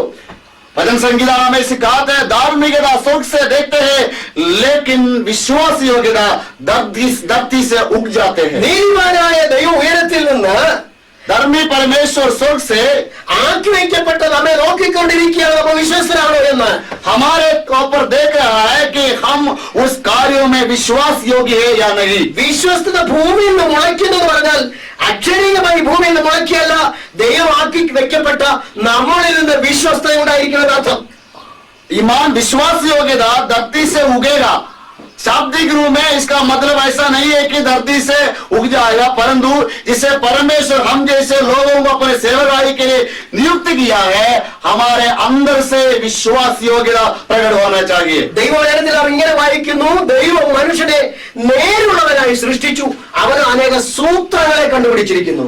बाइबल हमें सिखाता है कि परमेश्वर ने मनुष्य को सच्चा मन के साथ सृष्टि किया, लेकिन वह अलग अलग प्रकार की जालों को सोचकर करते हैं. ഈ കാലഘട്ടത്തെ കുറിച്ച് നാം പഠിച്ചാൽ വിശ്വസ്തന്മാർ മനുഷ്യപുത്രന്മാരിൽ കുറഞ്ഞുകൊണ്ടിരിക്കുന്നു. और इस समय के बारे में यदि हम सीखेगा तो एक बात समझ में आएगा, ईमानदार लोग मनुष्यों के बीच में कम पाए जाते हैं.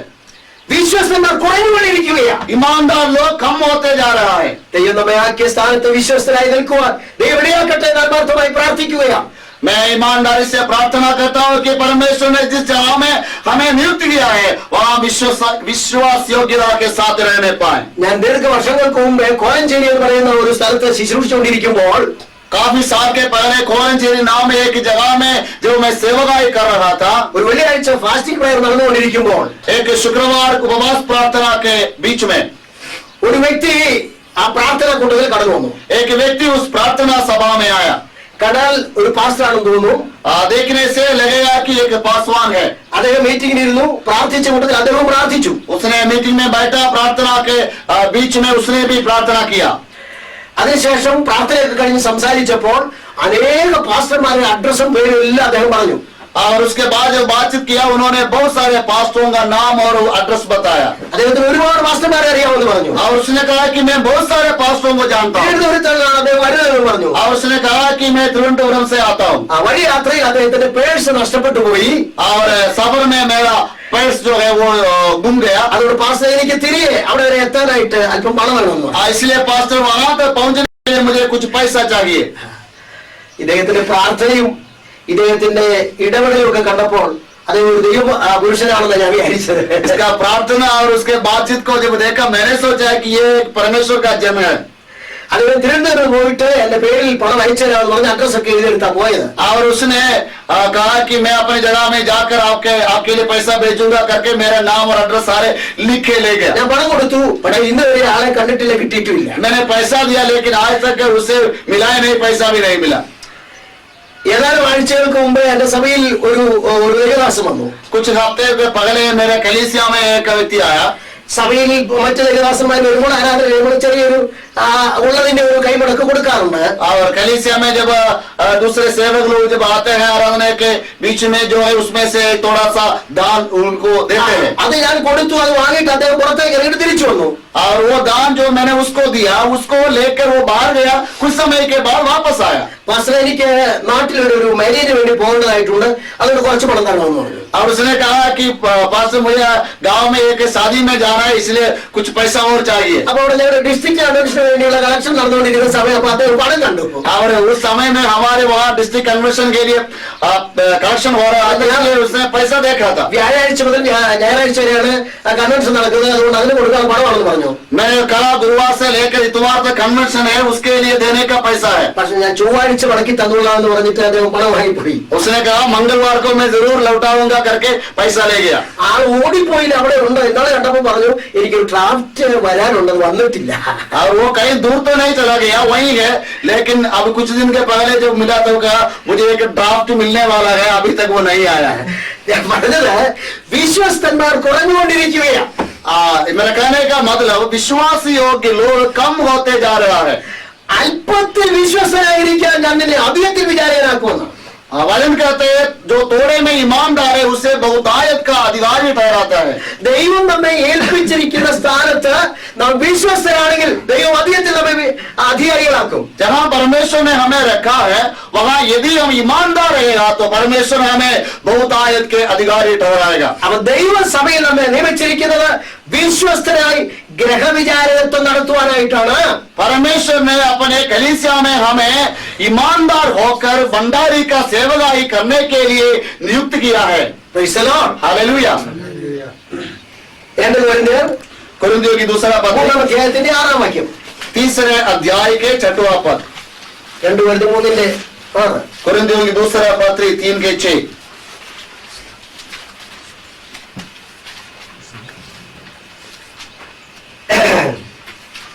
അവൻ ഞങ്ങളെ പുതിയ നിയമത്തിന്റെ ശുശ്രൂഷകന്മാരാകുവാൻ പ്രാപ്തരാക്കി. इसने हमें नई वाजा के सेवक होने के योग्य भी किया. അക്ഷരത്തിന്റെ ശുശ്രൂഷകന്മാരല്ല, ആത്മാവിന്റെ ശുശ്രൂഷകന്മാരത്രേ. शब्द के सेवक नहीं वरन आत्मा के. പുതിയ നിയമസഭയുടെ ശുശ്രൂഷകന്മാരാകുവാൻ നമ്മെ പ്രാപ്തരാക്കി. नया नियम के सेवक बनने के लिए हमें योग्य किया. हालेलुया. യോഗ്യരാക്കി. हमें योग्य किया. യോഗ്യത ഇല്ല, हमें योग्यता नहीं थे ദൈവം നമ്മെ യോഗ്യരാക്കി. लेकिन परमेश्वर ने हमें योग्य बनाया. Praise the Lord. हालेलुया. അതിന്റെ മുകളിലത്തെ വാക്യം നോക്കൂ. उसके ऊपर वो जो वचन है उसे देखिए. ഞങ്ങളുടെ പ്രാപ്തി ദൈവത്തിന്റെ ദാനമത്രേ. 5-ാം വാക്യത്തിന്റെ ലാസ്റ്റ്. 5वां पद के ഞങ്ങളുടെ പ്രാപ്തി ദൈവത്തിന്റെ ദാനമത്രേ. हमारे योग्यता परमेश्वर की ओर से है. അപ്പൊ അവൻ നമ്മെ പ്രാപ്തരാക്കി. പക്ഷെ ആ പ്രാപ്തി ദൈവത്തിന്റെ ദാനമാണ്. ദൈവം ദാനമായി നമുക്ക് യോഗ്യത തന്നതാണ്. तो परमेश्वर ने हमें योग्य बनाया. ये योग्यता परमेश्वर की दान है. एक दान के रूप में परमेश्वर ने हमें अपनी योग्यता दिया है. അപ്പൊ നമ്മെ യോഗ്യരാകെ ദൈവത്തിന്റെ സന്നിധിയിൽ എത്രമാത്രം നാം താഴ്മയും വിനയമുള്ളവരായിരിക്കുന്നു അത്രമാത്രം ദൈവം നമ്മെ ഉയർത്തും. तो जिस परमेश्वर ने हमें योग्य बनाया उस परमेश्वर के सामने हम जितने नम्र और दीन रहेगा उतना वह हमें बढ़ाएगा. നമ്മുടെ വാഴ്ത്തപ്പെട്ട കർത്താവ് പറഞ്ഞു, हमारे प्रभु इसी प्रकार कहा, ഞാൻ സൗമ്യതയും താഴ്മയും ഉള്ളവനാകിയാൽ എന്നെ നുകം ഏറ്റുകൊണ്ട് എന്നോട് പഠിപ്പീൻ. मैं मन में नम्र और दीन हूँ इसलिए मेरा जुआ अपने कंधे में लेकर मेरे साथ सीखो. മത്തായി 11:28. मत्ती 11:28. നമ്മുടെ ഗുരുവും കർത്താവുമായവൻ താഴ്മയുള്ളവനായിരുന്നു, हमारा गुरु और परमेश्वर वह नम्र था, വിനയമുള്ളവനായിരുന്നു, സൗമ്യതയുള്ളവനായിരുന്നു. वह नम्र और दीन था. ആ സൗമ്യത പ്രസംഗത്തിലൂടെ വാചക കസരത്തിലൂടെ കാണിക്കല്ല ചെയ്തത്. वह अपने जो नम्रता जो है वो प्रचार के द्वारा सिर्फ अपने बातचीत के द्वारा प्रकट करने वाला नहीं था. ചിലര് താഴ്മ വിനയൊക്കെ മുഖഭാവത്തിലൂടെ കാണിക്കും, അന്തർഭാഗത്ത് അത് ഒട്ടുകൊണ്ടായിരിക്കുകയില്ല. कुछ लोग जो है नम्रता और दीनता जो है अपने चेहरे के द्वारा प्रकट करेगा लेकिन अंदर नहीं होगा.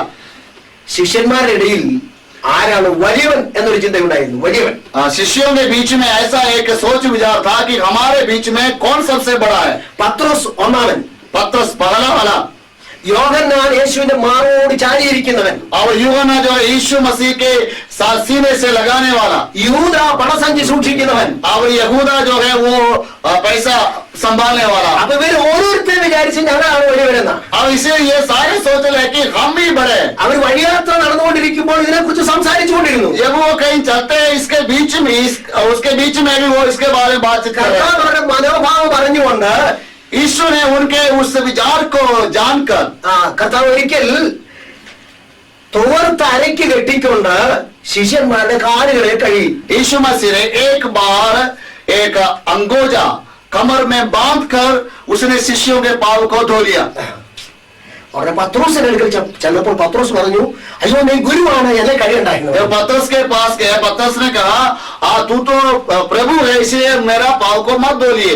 ഞാൻ നിന്റെ കാലുകളെ കഴിയില്ലെങ്കിൽ എനിക്കും നിനക്കും പങ്കുപോകയില്ല എന്ന് കർത്താവ് പറഞ്ഞു. प्रभु यीशु मसीह ने कहा यदि मैं तुझे नहीं दूं तो तुझे मेरे साथ कोई संबंध कोई सहभागिता नहीं है. നിങ്ങളുടെ ഗുരുവും കർത്താവുമായ ഞാൻ നിങ്ങളുടെ കാലുകളെ കഴിയെങ്കിൽ നിങ്ങൾ അങ്ങനെ ചെയ്യുവീൻ എന്ന് പറഞ്ഞു. मैं तुम्हारा गुरु और प्रभु है, यदि मैं तुम्हारे पाँवों को धो लिया है तो तुम भी आपस में ऐसा किया करो.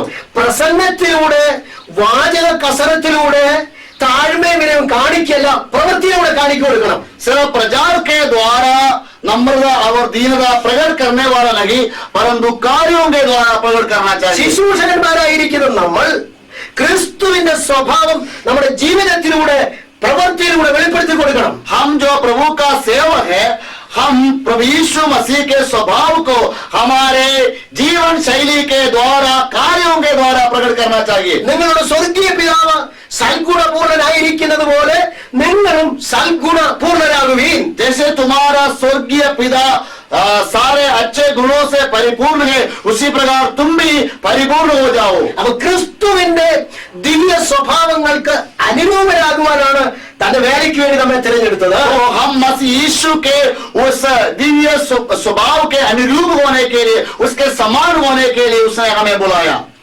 അടുത്തതായിട്ട് നാം തിരുവചനത്തിൽ വായിക്കുമ്പോൾ फिर आप जब वचन में पढ़ते हैं 1 കൊരിന്ത്യർ 3:9 വാക്യം, कुरिन्थियों की पहला पत्री 3:9, നാം ദൈവത്തിന്റെ കൂട്ടുവേലക്കാർ. हम परमेश्वर के सहकर्मी है. നിങ്ങൾ ദൈവത്തിന്റെ കൃഷി, तुम परमेश्वर का ഞങ്ങൾ ദൈവത്തിന്റെ കൂട്ടുവേലക്കാർ. तुम परमेश्वर का खेती और हम परमेश्वर का सहकर्मी. അപ്പോസ്തലനായ പൗലോസ് കൊരിന്ത്യ സഭയോട് പറയുമ്പോൾ जब पौलुस कुरिन्थ की कलीसिया से कहते हैं, ഒരു തോട്ടത്തോട് ഉപമിച്ചുകൊണ്ട്, കൃഷിത്തോട്ടത്തോട് ഉപമിച്ചുകൊണ്ട് പറയുകയാണ്, कलीसिया को एक खेत के साथ तुलना करते हुए सिखाते हैं. ദൈവസഭയുടെ വിശ്വാസികൾ ഒരു കൃഷിത്തോട്ടമായിട്ടും कलीसिया के विश्वासी एक खेत के समान, ശുശ്രൂഷകന്മാർ അതിലെ കൂട്ടുത്തരവാദിത്വമുള്ള കൂട്ടുവേലക്കാരായിട്ടുമാണ് അപ്പോസ്തലൻ പറയുന്നത്. और उसमें जो सेवक है वो उसमें कार्य करने वाला, जिसमें जिम्मेवारी है, जिम्मेवारी के साथ कार्य करने वाला सेवकों के समान बताते हैं. അപ്പോൾ ദൈവത്തോട് കൂട്ടുത്തരവാദിത്വമുള്ള ഒരു കൂട്ടു ജോലിയാണ് ദൈവം നമ്മെ ഫലമേൽപ്പിച്ചിരിക്കുന്നത്. तो परमेश्वर के साथ जिम्मेवारी रखने वाला एक कार्य परमेश्वर ने हमारे हाथों में सौंप दिया है. Praise the Lord. हालेलुया. അപ്പോൾ വലിയ ഉത്തരവാദിത്വം ദൈവം നമ്മെ ഫലമേൽപ്പിച്ചിട്ടുണ്ടെന്ന് അർത്ഥം. तो इसका मतलब है परमेश्वर ने हमें बड़ी जिम्मेवारी दिया है. അങ്ങനെ ഉത്തരവാദിത്വം ഏൽപ്പിച്ചിരിക്കുന്ന നമ്മൾ ലജ്ജിപ്പാൻ വകയില്ലാത്ത ഒരു ശുശ്രൂഷക്കാരനായി നമ്മുടെ വേല തികയ്ക്കണമെന്നാണ് കർത്താവ് ആഗ്രഹിക്കുന്നത്. हमारे बारे में प्रभु यीशु मसीह चाहता है कि हम इसी प्रकार एक सेवकाई को प्राप्त किया है, इसलिए हम उस सेवकाई को सही से पूरा करें. लज्जित होने का कोई कारण हमारा जीवन में होने ना 2 पाए. തീമോഥെയോസ് 2:15 അങ്ങനെയാണ് വായിക്കുന്നത്. तीमुथियुस की दूसरा पत्री 2:15 में ऐसे हम पढ़ते हैं, ലജ്ജിപ്പാൻ സംഗതിയില്ലാത്ത വേലക്കാരനായി ശുശ്രൂഷ ചെയ്യുക എന്നാണ്. 2:15 अपने आप को परमेश्वर का ग्रहण योग्य ऐसा काम करने वाला ठहराने का प्रयत्न कर जो लज्जित होने ना पाए. Praise the Lord. हालेलुया. ലജ്ജിപ്പാൻ സംഗതിയില്ലാത്ത लज्जित होने ना पाए ഒരു ശുശ്രൂഷകനായി നാം നിലകൊള്ളണം. ऐसा सेवक बनकर हमें रहना चाहिए. എത്രയോ ശുശ്രൂഷകന്മാർ ലജ്ജിച്ച് തല താഴ്ത്തി നിൽക്കുന്ന കാഴ്ച ഞാൻ കണ്ടിട്ടുണ്ട്. मैं ऐसे कई सेवकों को देखा, वो लज्जित होकर अपने सिर को नीचे कर Praise the Lord. Hallelujah. കർത്താവ് താലന്തുകൾ കൊടുത്തവരെ കുറിച്ച് മുമ്പ് പറഞ്ഞത് നമുക്കറിയാം. यीशु मसीह ने एक ऐसे जो तोड़ों को दृष्टांत बताया. പരദേശത്തേക്ക് പോകുന്ന യജമാനൻ തന്റെ ദാസന്മാരെ വിളിച്ച് एक व्यक्ति जो दूर देश में जा रहे थे, वो अपने सेवकों को बुलाया. ഒരാൾക്ക് 5 താലന്ത്, ഒരാൾക്ക് 2 താലന്ത്, ഒരാൾക്ക് 1 താലന്ത്. एक व्यक्ति को 5 सिक्का, एक को 2 सिक्का और एक को 1 सिक्का दिया.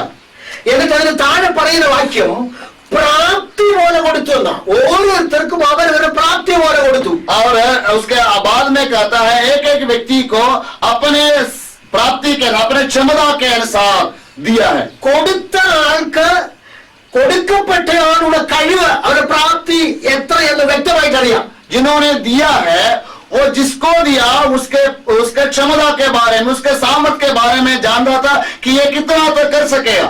അതുകൊണ്ട് 5 താലന്ത് കൊടുക്കണവൻ 5 താലന്തും, 2 താലന്ത് കൊടുക്കണവൻ 2 താലന്തും, 1 താലന്ത് കൊടുക്കണവൻ 1 താലന്തും കൊടുത്തു. इसीलिए जिसको 5 देना था उसको 5 दिया, जिसको 2 देना था उसको 2 दिया, और जिसको 1 देना था उसको 1 दिया. ലഭിക്കപ്പെട്ട താലന്ത് കൊണ്ട് അവർ വ്യാപാരം ചെയ്യണം. जितने सिक्के उनको मिला है उससे लेकर उन्हें व्यापार करना चाहिए।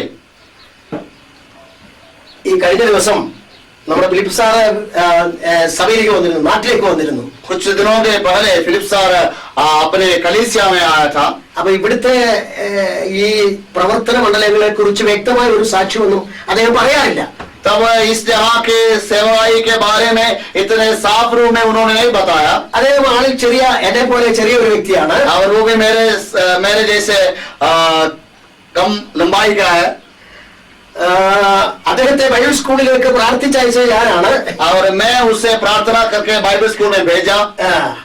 അപ്പൊ അദ്ദേഹം എന്നോട് ചില കാര്യങ്ങളൊക്കെ പറഞ്ഞു. तो उसने मेरे साथ പ്രാർത്ഥനകളെ കുറിച്ച് ये गांव की सेवाई के बारे में कुछ बातें कहा। അപ്പോൾ ഞാൻ ഞാൻ ചിന്തിക്കുകയാണെന്ന് വിചാരിക്കുക, तो ऐसा सोच लिए कि मैं इसी प्रकार सोचता हूँ। ഞാനാണ് നിങ്ങളെ പ്രാർത്ഥിച്ചയച്ചത്. मैंने प्रार्थना करके ഒരു ചെറിയ കുട്ടിയായിരുന്നു. तब तुम्हें छोटा सा लड़का था। ഇപ്പോ ഹിമാചൽ സ്റ്റേറ്റിന്റെ ഉത്തരവാദിത്വമുള്ള ആളാണ്. आप हिमाचल स्टेट का जिम्मेवार है। അസൂയപ്പെട്ടിട്ട് യാതൊരു കാര്യമില്ല. जलने से कोई काम नहीं होता, അദ്ദേഹത്തിന് ദൈവം കൊടുത്ത താഴത്താണ്. क्योंकि वो जो है परमेश्वर ने उसको दिया है। അദ്ദേഹത്തിന് കൊടുത്ത താഴത്ത് അദ്ദേഹം വ്യാപാരം ചെയ്തു. जो परमेश्वर ने उसे दिया वो उसको व्यापार करते उसे बढ़ाते हैं। ഒരു താഴത്ത് ലഭിച്ചവരും അതുകൊണ്ട് വ്യാപാരം ചെയ്യേണ്ടതായിരുന്നു. इसलिए जिसको एक सिक्का मिला है നമ്മൾ വായിക്കുന്നത് उसको भी व्यापार करना था। യജമാനൻ വന്നിട്ട് ഇവരെല്ലാം വിളിച്ചു. लेकिन हम वहां पढ़ते हैं यजमान वो स्वामी जो है वो आने के बाद सबको बुलाया। അതിന്റെ അർത്ഥം उसका मतलब താലന്ത് കൊടുത്ത യജമാനൻ ഒരു ദിവസം കണക്ക് ചോദിക്കും.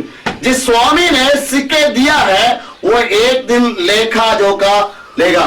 ഓരോരുത്തർ കണക്ക് ബോധിപ്പിക്കേണ്ടി വരും. सब लोग अपने अपने हिसाब देना पड़ेगा। അപ്പൊ കണക്ക് ബോധിപ്പിക്കുവാനായിട്ട്, അവതരിപ്പിക്കുവാനായിട്ട് ഇവരെ വിളിച്ചപ്പോൾ सो अपने हिसाब को देने के लिए जब इन लोगों को बुलाया, 5 താലന്ത് നേടിയത് 5 കൂടെ കൊണ്ടുവന്നു. जिसको 5 सिक्के मिला था उन्होंने और 5 को लेकर आया। അവരെ കുറിച്ച് പറഞ്ഞത് യജമാനൻ പറയുകയാണ്, നല്ലവനും വിശ്വസ്തനുമായ ദാസനെ. उसके बारे में स्वामी कहते हैं अच्छा और विश्वासियों की सेवक। നീ അല്പത്തിൽ വിശ്വസ്തനായിരുന്നു, അതുകൊണ്ട് ഞാൻ നിന്നെ അധികത്തിൽ വിചാരകനാക്കും. तुम थोड़े में ईमानदार है इसलिए मैं तुम्हें बहुतायत का अधिकारी ठहराऊंगा। 2 താലന്ത് ലഭിച്ചവനെ വിളിച്ചു. और जिसको 2 सिक्का मिला उससे भी बुलाया। അവൻ അടുക്ക് വന്ന് പറഞ്ഞു, നീ 2 താലന്ത് നേടിക്കുന്നത് ഞാൻ 2 കൂടെ നേടിയിരിക്കുന്നതാണ്. उसने भी कहा प्रभु तूने मुझे 2 दिए, मैं और 2 कमा लिया। അവനോട് പറഞ്ഞു, നല്ലവനും വിശ്വസ്തനുമായ ദാസനെ. उससे भी कहा तुम अच्छा और विश्वासियों की सेवक है। 1 താലന്ത് ലഭിച്ചവൻ लेकिन जिसको 1 मिला അടുക്കൽ വന്ന് മാന്യമായി പറയുകയാണ്, आकर कहता है നീ വിതയ്ക്കാത്തടത്തുനിന്ന് കൊയ്യുകയും तुम जहाँ नहीं बोते वहां से काटते हैं, വിതരാത്തടത്തുനിന്ന് ചേർക്കുകയും ചെയ്യുന്ന और जहाँ नहीं बोते वहां से इकट्ठा करने वाला है। കഠിന മനുഷ്യനെന്ന് ഞാൻ അറിയുന്നു. और मैं जानता हूँ कि तुम ऐसा कठोर व्यक्ति है। അതുകൊണ്ട് നീ തന്നത് ഞാൻ നഷ്ടപ്പെടുത്തിയിട്ടില്ല. इसलिए जो कुछ तूने दिया उसे मैं नष्ट नहीं किया, ഞാനത് കുഴിച്ചിട്ടിരിക്കുകയായിരുന്നു. मैंने उसको दबा के रखा। ഇത് അതിന്റെ മുതൽ പിടിച്ചോളുക. ये तुम्हारा है, ले लीजिए। അവനെ കുറിച്ച് യജമാനൻ പറഞ്ഞത്, उसके बारे में स्वामी ने कहा ദുഷ്ടനും മടിയനുമായ ദാസനെ. दुष्ट और ദുഷ്ടൻ മടിയൻ निकम्मा दास, दुष्ट और निकम्मा दास। ദുഷ്ടനും മടിയനുമായ ദാസനെ. दुष्ट और निकम्मा दास। മാത്രമല്ല वो न केवल वो नहीं, അവനെ കയ്യും കാലും പിടിച്ചു കെട്ടി उसका हाथ और पैर को बांध कर ഏറ്റവും പുറത്തുള്ള ഇരുട്ടിലേക്ക് തള്ളിക്കളയാ. सबसे बाहर वाला अंधेरे वाली जगह में डालने के लिए कहा। അവന് ലഭിച്ച സംഖ്യയുടെ അളവിന്റെ കുറവ് കൊണ്ടല്ല, उसको जितने मिला वो कम होने के कारण नहीं, മടിയനായിരുന്നു. लेकिन वो काम नहीं करते थे। യജമാനനെ കുറിച്ച് അവന്റെ സംബോധന ദുഷ്ടൻ മടിയനും ദുഷ്ടനും ക്രൂരനും എന്നാണ്. ये जब ये स्वामी के बारे में वो कहते हैं वो दुष्ट और क्रूर है, कठोर है। അതുകൊണ്ട് അവൻ ഏറ്റവും പുറത്തുള്ള ഇരുട്ടിൽ. इसलिए उसे सबसे बाहर वाला अंधेरे में। ദൈവം നമ്മെ ഏൽപ്പിച്ചിരിക്കുന്ന താലന്തുകൾ അത് കുറവായാലും അധികമായാലും അതിൽ വിശ്വസ്തയോടെ ദൈവസന്നിധിയിൽ സേവ ചെയ്യുക. परमेश्वर ने जो जो कार्य हमारे हाथों में सौंप दिया वो ज्यादा हो या कम हो, लेकिन विश्वास योग्य होकर उसमें कार्य करना चाहिए। Praise the Lord. हालेलुया।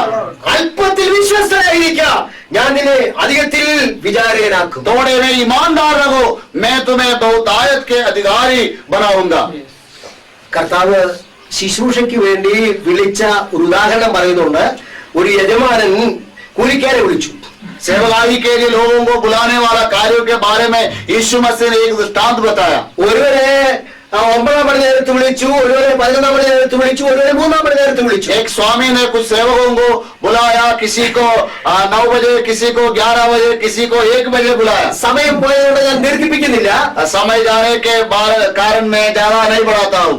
നേരത്തെ വിളിച്ച വ്യക്തി വിചാരിച്ചു, ഞാൻ ഇത്ര മണിക്കൂർ ജോലി ചെയ്തു, അതുകൊണ്ട് ഈ 3 മണി നേരത്ത് വന്നതിനേക്കാൾ വലിയ തുക എനിക്ക് കിട്ടുമെന്ന് വിചാരിച്ചു. जिसे सुबह बुलाया उन्होंने सोचा कि मैं तो बहुत ज्यादा समय काम किया है, इसलिए मुझे प्रतिफल बहुत ज्यादा मिलेगा. ഇവരോട് കൂലി പറഞ്ഞ് ഒത്തിട്ടാണ് വിളിച്ചത്. और इनके साथ एक मजदूरी के बाद कहने के बाद बुलाया था. നീ വന്ന് വേല ചെയ്യാൻ നിനക്ക് ഞാൻ 1 വെള്ളിക്കാശ് തരാമെന്ന് പറഞ്ഞിട്ടാണ് വിളിച്ചത്. उससे कहा तुम आकर मेरे खेत में काम करो, मैं तुम्हें चांदी का एक सिक्का दूंगा. ये कह के उन्हें बुलाया था. പക്ഷേ ആരംഭത്തിൽ ജോലിക്ക് വന്നവൻ വിചാരിച്ചു, ഒടുവിൽ വന്നതിനേക്കാൾ കൂടുതൽ ഞാൻ അധ്വാനിച്ചതുകൊണ്ട് എനിക്ക് വലിയ തുക കിട്ടുമെന്ന് വിചാരിച്ചു. लेकिन जो सुबह काम में आया उसने सोचा कि मैं तो ज्यादा समय काम किया है, इसलिए दूसरे लोगों से ज्यादा तनख्वाह मुझे मिलेगा. അതുകൊണ്ട് ഒടുവിൽ മുൻപേ വന്നവൻ പരിവർക്കുക. इसलिए शाम को देखते हैं जो पहले आया था वो बुड़बुड़ाने लगा. അയ്യോ, ഞാൻ ഇത്ര മണിക്കൂർ വേലയാണല്ലോ, ഞാൻ ഇത്ര വർഷങ്ങൾക്ക് മുമ്പ് സുവിശേഷ വേലയ്ക്ക് വന്നല്ലോ, എന്നിട്ട് എനിക്കിതാണ് പ്രതിഫലം. हाँ, मैं तो सुबह आया है, मैं इतना साल से सुसमाचार की सेवकाई कर रहा हूँ, फिर भी मुझे यही है प्रतिफल. വർഷപ്പഴക്കത്തിലല്ല, കാലദൈർഘ്യത്തിലല്ല, വിളിച്ചവൻ വിശ്വസ്തനായതുകൊണ്ട് നീയും അവനുമായി പറഞ്ഞൊത്ത തുക നിനക്ക് ലഭിക്കും. हम कितना साल पुराना हो गया ये कोई बात नहीं, परंतु जिसने हमें बुलाया है उसने जो प्रतिफल हमारे लिए बताया था वो ईमानदार है, इसलिए वो हमें देगा. Praise the Lord. हालेलुया. നമ്മുടെ കർത്താവ് വിശ്വസ്തൻ. हमारा प्रभु ईमानदार है. നമ്മെ വിശ്വസ്തൻ തന്നെ ഈ ശിശുവിനെ പരമേൽപ്പിച്ചതുകൊണ്ട് ആക്കപ്പെട്ട സ്ഥാനത്ത് വിശ്വസ്തയോടെ നിൽക്കണമെങ്കിൽ ഒടുവിൽ നല്ലവരും വിശ്വസ്തനുമായ ദാസനെ എന്നുള്ള വിളി കേൾക്കുവാനായിട്ടിടയായിത്തീരും. वह ईमानदार समझकर हमें बुलाकर अपने सेवकाई के लिए नियुक्त किया, इसलिए जिस सेवकाई के लिए हमें नियुक्त किया है उसमें ईमानदार रहेगा तो अंतिम में हम भी इस शब्द को सुनेंगे, विश्वास योग्य और अच्छा सेवक. ആകയാൽ നമ്മെ വിളിച്ച വിശുദ്ധനൊത്തവണ്ണം അനുസരണമുള്ള മക്കളായി കർത്താവിനെ പ്രവൃത്തി ചെയ്യുവാൻ ഇതുപോലെക്കാൾ നമുക്ക് നമ്മെ തന്നെ സമർപ്പിക്കാം. इसलिए जिसने हमें बुलाया उसके अनुसार हर कार्य में पवित्र होकर उसके कार्य करने के लिए अपने आप को समर्पण करेंगे. നിത്യനാശത്തിലേക്ക് നീങ്ങിക്കൊണ്ടിരിക്കുന്ന അനേക യുവാക്കന്മാരെ കർത്താവിലേക്ക് നേടുവാൻ നമ്മുടെ പ്രവർത്തനം മുഖാന്തരമായി തീരട്ടെ. हमें हमेशा की नाश की ओर जाने वाला बहुत सारे लोगों को प्रभु के पास लेकर आने के लिए हमारे द्वारा कारण होने पाए. അത് ദൈവജനം പഠിച്ച പ്രസംഗം മാത്രം പോരാ, മുഴങ്കാലിന്മേൽ നിന്നുള്ള പ്രാർത്ഥന ആവശ്യമാണ്. इसके लिए परमेश्वर का वचन को सीखकर केवल प्रचार नहीं परंतु घुटने में होकर प्रार्थना का भी जरूरत है. ആരും നശിച്ചു പോവാതെ എല്ലാവരും നിത്യങ്ങൾ പ്രാപിക്കണമെന്ന് ഇച്ഛിക്കുന്ന ആ ദൈവത്തിന്റെ സ്നേഹം നമ്മുടെ ഹൃദയങ്ങളെ നിർബന്ധിക്കണം. और उस परमेश्वर का प्रेम हमें विवश करना चाहिए जो चाहते हैं कि कोई भी नाश नहीं होना चाहिए परंतु सब लोग उद्धार पाना चाहिए. അതുകൊണ്ടാണ് പൗലോസ് പറഞ്ഞത്, സുവിശേഷം അറിയിക്കുന്നെങ്കിൽ എനിക്ക് അയ്യോ കഷ്ടം. इसलिए पौलुस ने कहा यदि मैं सुसमाचार नहीं प्रचार करता हूं तो मुझ पर हाय, നിർബന്ധം എന്റെ മേൽ കിടക്കുന്നു. क्योंकि मजबूरी मुझ पर है.